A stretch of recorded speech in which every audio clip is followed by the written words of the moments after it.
В связи с решением Парламентской ассамблеи Совета Европы о создании платформы для диалога с так называемыми российскими демократическими силами, Лига свободных наций, Объединение национальных движений коренных народов заявляет: наши народы не являются частью так называемой российской демократической оппозиции. Мы не стремимся быть частью российского народа и не связываем свое будущее с российским государством ни в его нынешнем, ни в каком-либо реформированном виде.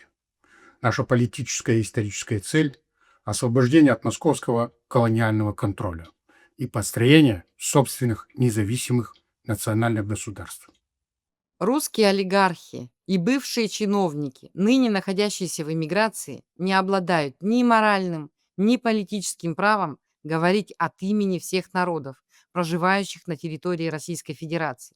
Их попытки вновь присвоить себе право представительства – продолжение имперской практики, где все нерусское должно подчиняться центру. Татары, башкиры, чеченцы, саха, буряты и десятки других народов обладают собственной политической субъектностью. Мы не являемся придатком к проектам русских шовинистов, будь то в Кремле или в изгнании. Любой формат единой российской оппозиции без признания права на самоопределение наших народов – это продолжение колониальной логики под новым флагом.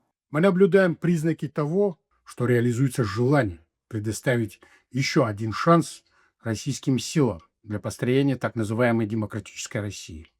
Но этот эксперимент может стать последним для наших народов. Дайте шанс нам. Мы хотим, мы должны выжить. Помогите нам. Мы хотим стать частью свободного, цивилизованного мира, а не московскими подданными, независимо от того, кто сидит на троне – царь, император, генеральный секретарь или президент. Лига свободных наций готова к прямому и самостоятельному диалогу с ПАСЕ без посредничества российской оппозиции.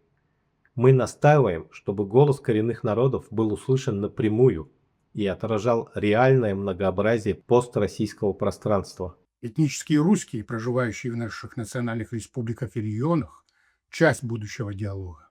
Мы открыты к участию всех, кто признает право наших народов на независимость, самоопределение и мирное развитие. Лига свободных наций ожидает прямых консультаций с ПАСЕ и остается открытой для взаимодействия с другими международными структурами, включая Организацию тюркских государств, ОБСЕ, Европарламент. Мы готовы к конструктивному обсуждению путей деколонизации и формирования новых, независимых, никому не угрожающих государств на территориях, ныне находящихся под контролем Москвы.